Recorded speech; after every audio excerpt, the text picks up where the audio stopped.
Welcome everyone to our Packers News live chat alongside Jim Owczarski. I am Olivia Reiner.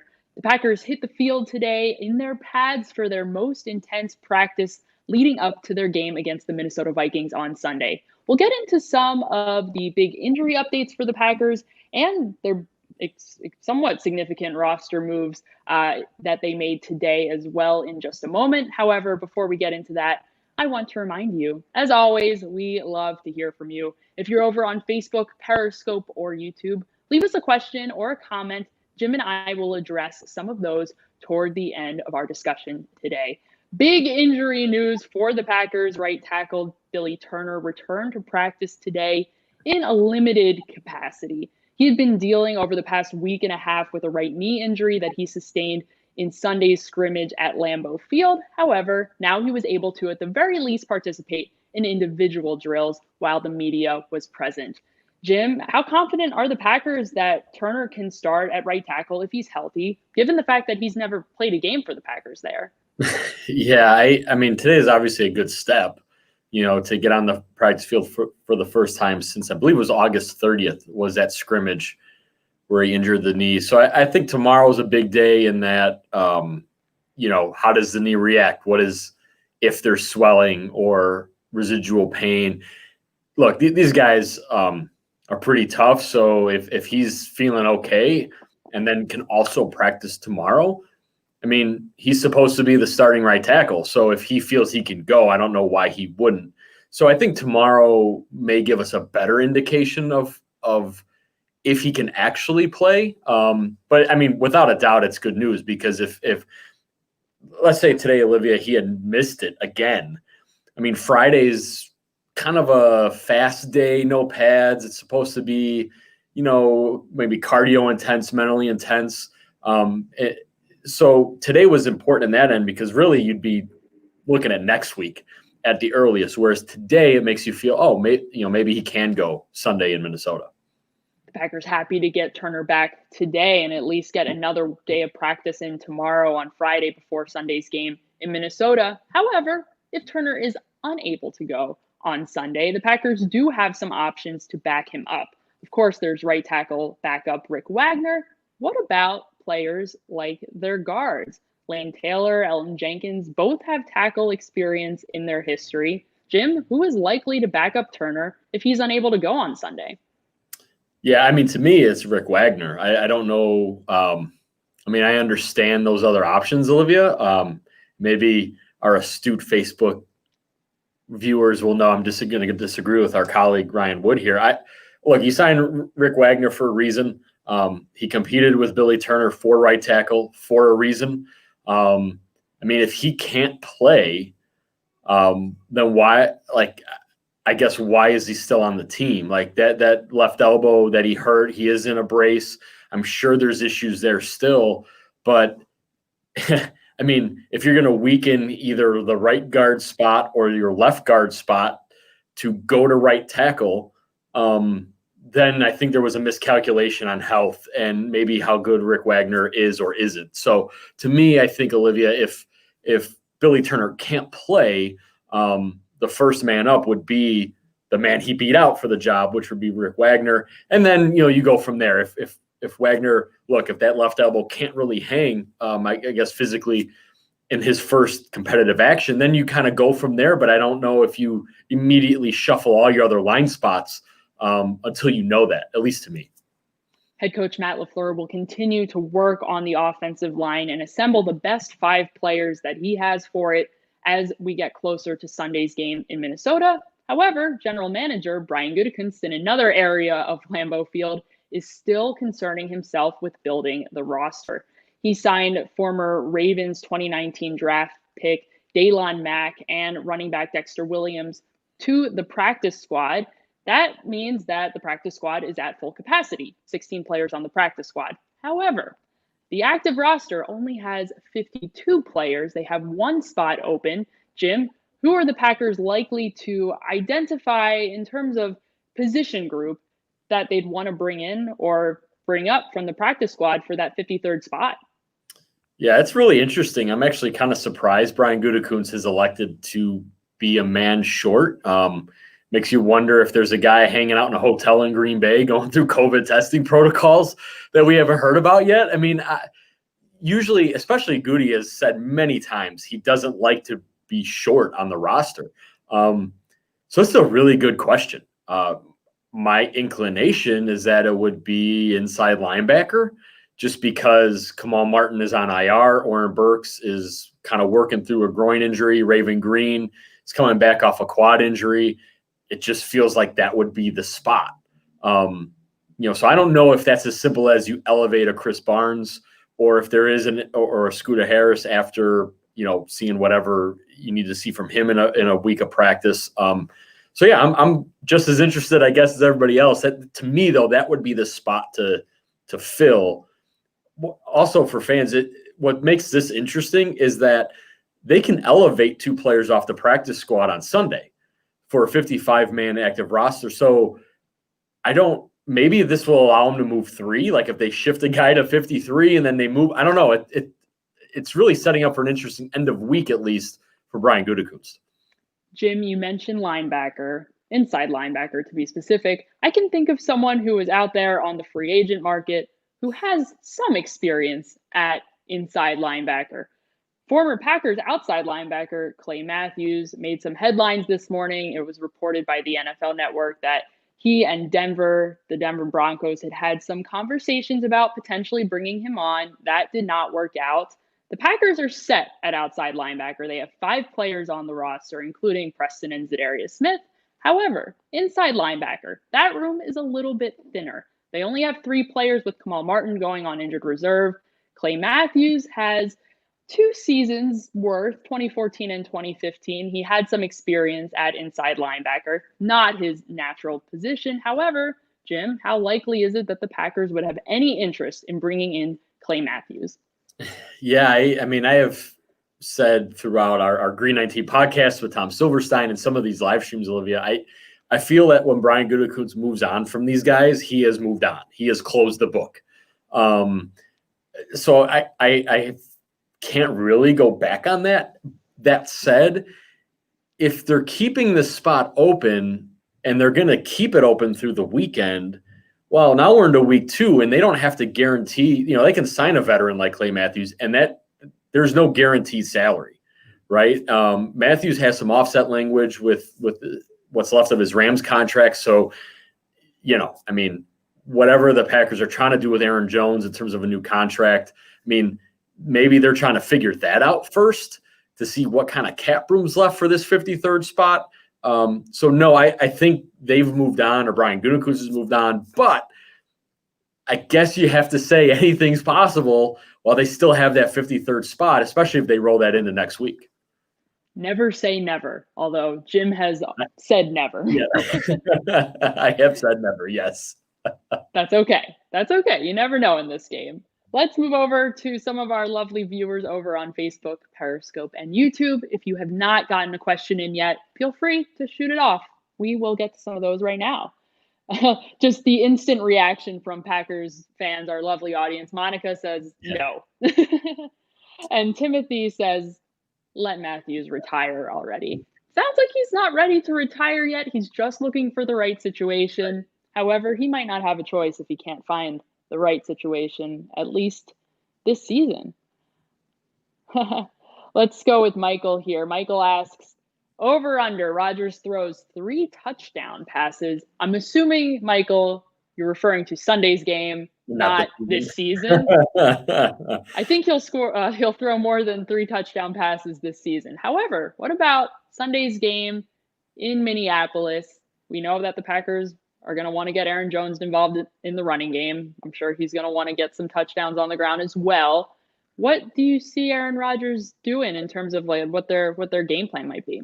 Yeah, I'm going to take the under on that.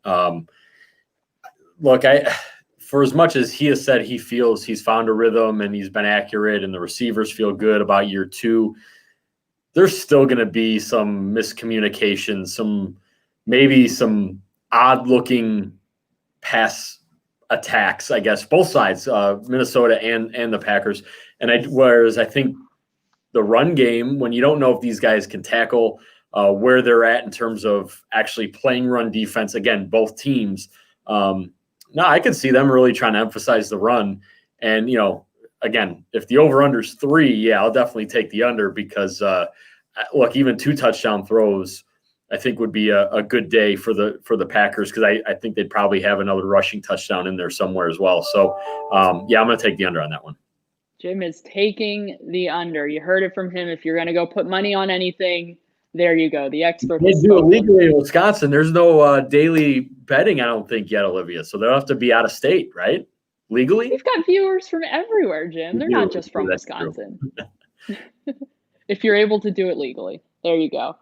Let's move over to Periscope. We've got a question here asking kind of an interesting question, I think, something I've been thinking about as well. How does cornerback Stanford Samuels feel when he stays on practice squad and then the Packers bring in a player like cornerback Perry Nickerson, who is most recently with the Jacksonville Jaguars, who did not spend training camp with the Packers?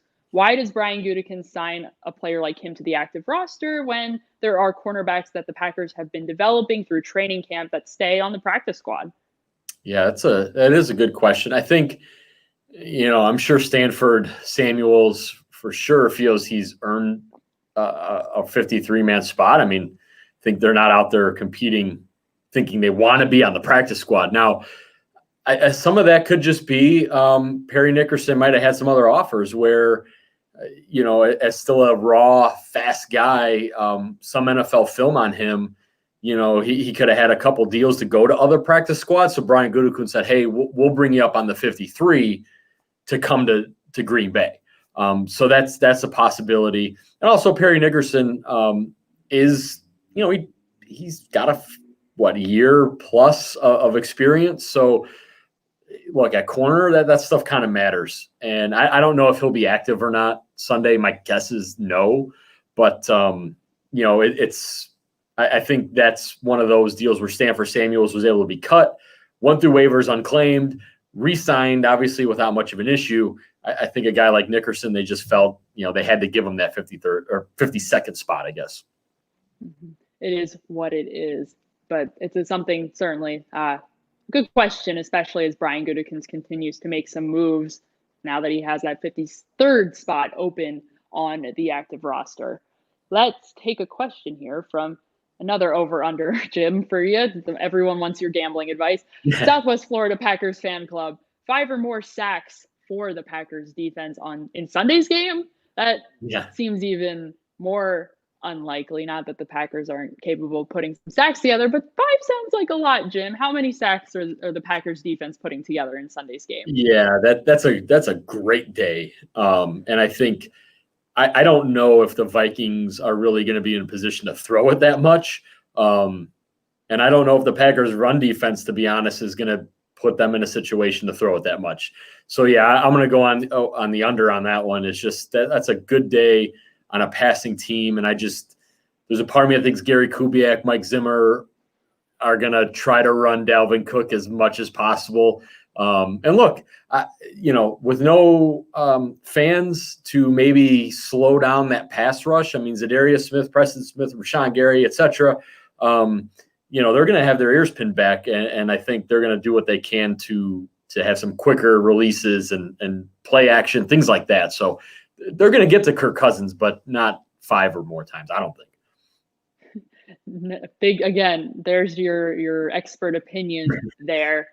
Mike Smith, the outside linebackers coach, Southwest Florida Packers fan club, it's a mouthful. Mike Smith would say the sacks aren't as important as the quarterback hits. So in Sunday's game, as long as the outside linebackers group are getting to the quarterback and impacting how quickly he's able to get the ball out, that is what is going to matter to that outside linebackers room. Anyway, let's move over to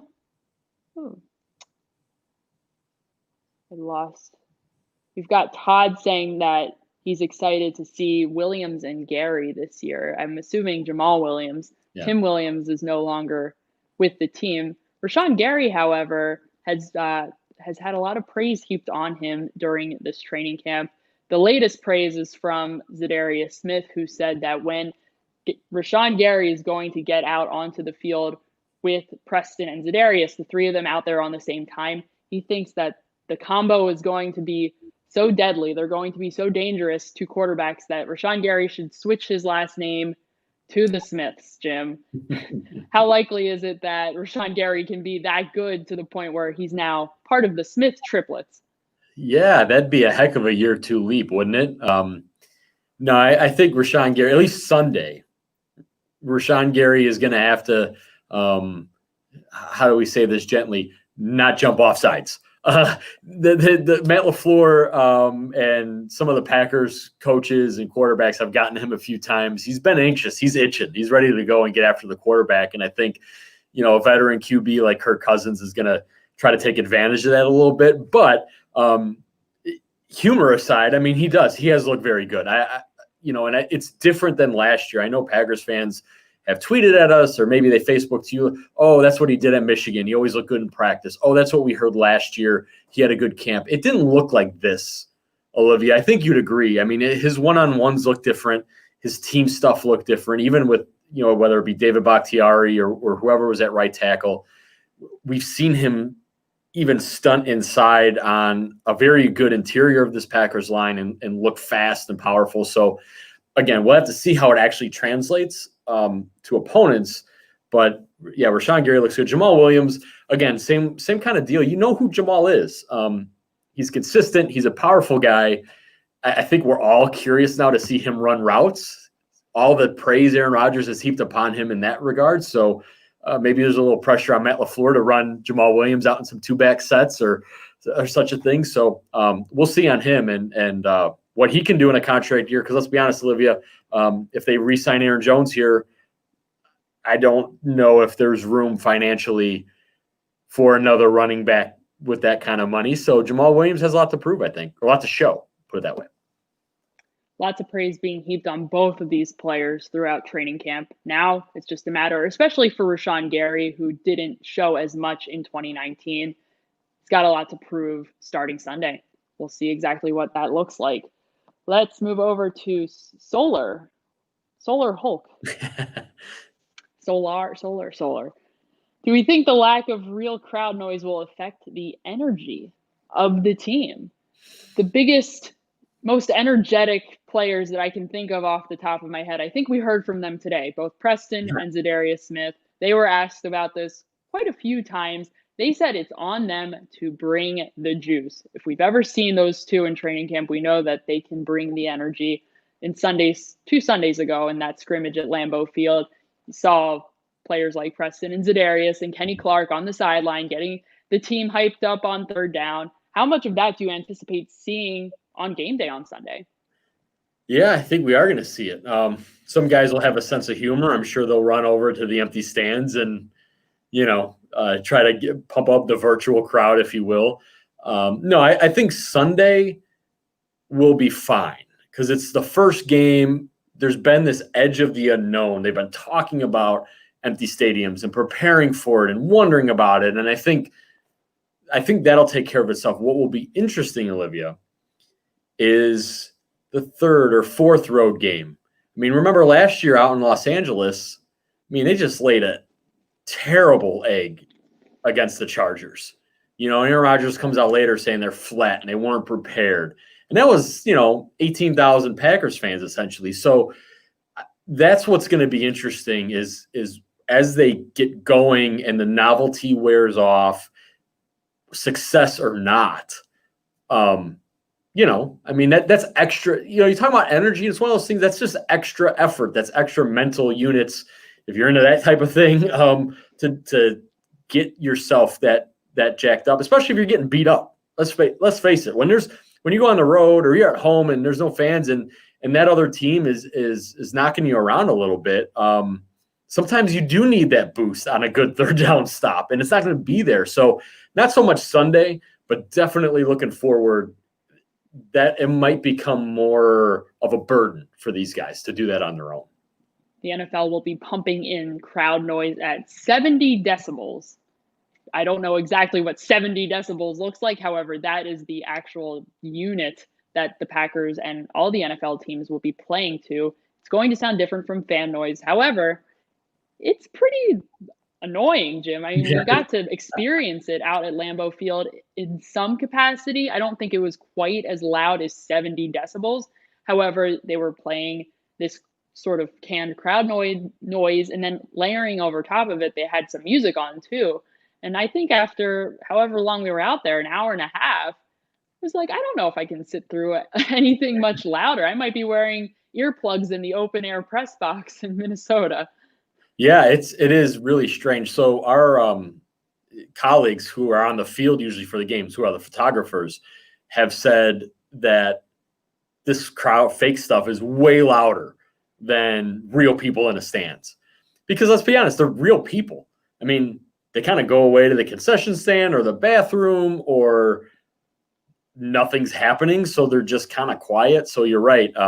It'll be really interesting to see how this works, especially in Minnesota, kind of bouncing around the glass and the steel of echoing. I have no idea. That's going to be really interesting to hear. I'm not kidding when I said I'm bringing earplugs. I think I'm going to be bringing earplugs. Thank you for your question.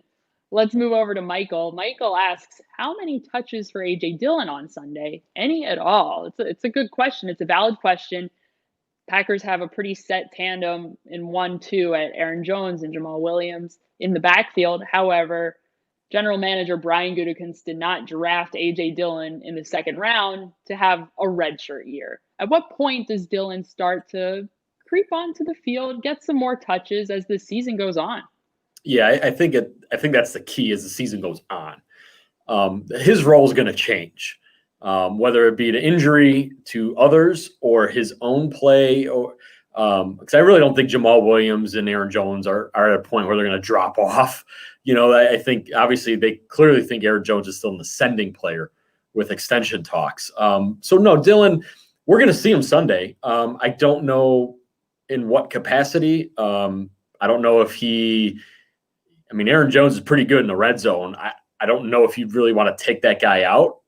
Let's say if it's at the 5, but then again, A.J. Dillon's huge. And so that may be a mismatch they want to exploit. So hard to say, Michael. I do think we see him. It's going to grow. I don't really know if in week 1 you want A.J. Dillon in the position to have to totally comprehend and understand an Aaron Rodgers check or a double check, pass protection, blitzing Harrison Smith or Anthony Barr. He's going to have to do it. I think he will do it. It's just, do you want to do that right away in week 1? Maybe they do. I don't know. We'll see. But I think the role changes as the year goes on. And by changing, I mean expands. The Packers have the comfort of not having to throw A.J. Dillon into the fire right away. Hopefully for them, they'll take advantage of that. However, at some point, they will have to call his name, and he better be ready to step up when he's asked to. Let's move on to Craig. Craig from Canada says 70 decibels is equivalent to a vacuum cleaner or taking a shower. I don't believe you. Yeah, if what we heard, it was 70 decibels, that is not that's not the same. No, I wish. It's probably all of the showers and all of the vacuum cleaners going at the same time. That's what and by all I mean like everyone in Green Bay. So think of it that way. Let's move over to Timothy. Timothy asks, do we think Jordan Love should be the third string quarterback or the second string quarterback? Is he better than Tim Boyle? Going into training camp, I wouldn't even say going into training camp. Back when he was drafted, our Tom Silverstein argued that the Packers should only carry 2 quarterbacks going into 2020, and those 2 should be Aaron Rodgers and Jordan Love. He said that Jordan Love, as the first-round pick, needs to be treated like he's the backup. He needs to be able to get those snaps. However, no preseason games, no rookie camp, no time for any of the rookies, including Jordan Love, to develop, to get some touches and some reps, depending on the position that they play. And here we are. The Packers are now carrying 3 quarterbacks on their roster after Tim Boyle had a really good camp, even though he didn't have any preseason games. If it were any other season, how likely is it that the Packers would be carrying all 3 quarterbacks going into the regular season? It's a good question. because with that, I think Tim Boyle would have played really well in the preseason, as he's done. He's made the team the last couple of years. He's won competitions on the strength of those preseason games. So I think he would have looked really good. And then the question maybe would have been, playing preseason games, is someone else's quarterback getting hurt? And then if that's the case, then teams are calling Brian Gutekunst saying, hey, is Tim Boyle available? And then there's losing all of that time on the field. You don't want anyone to get hurt, but let's be real, that probability skyrockets compared to what it was this year with none of that. So yeah, I mean, Tim Boyle is the backup. I mean, they're clearly thinking Jordan Love is going to be the better quarterback of the two as of today. No, I mean, Tim Boyle's ready to run the offense when needed, and he's the backup. So I think what's interesting to note, though, is Luke Getsy said Jordan Love is going to run the scout team today going forward, and that's important. Aaron Rodgers ran the scout team. Brett Favre ran the scout team. I mean, those are real reps, and that means he's running the opposing team's plays, he is facing the number one Packers defense, which means that Darius Smith is coming after him, Preston Smith, Jair Alexander's in coverage, etc. So, he's going to get better doing that. What it means, though, is Tim Boyle is going to have to be ready to play, which is fewer opportunities in practice, that is. As a rookie quarterback, you can't get much better than having players like Za'Darius and Preston Smith putting pressure on you, having to pass over or pass into coverage against Kevin King or Jair Alexander. Good learning experience there for Jordan Love. All right, everybody. I think that is going to do it for us for questions for today. Have no fear if we did not get to your question. Don't worry. We'll be back tomorrow. We'll have another live stream. We'll take the rest of your questions tomorrow. We'll also be live before and after the game on Sunday. We will be there in Minneapolis, bringing you the latest from the game. It's going to be a really interesting experience. I highly recommend subscribing to PackersNews.com for all of your Packers coverage. Also, make sure you're following us on all of our social media platforms so you get lots of updates as the Packers finish up practice tomorrow and hit the road on Saturday. For Jim, I'm Olivia. We'll see you next time.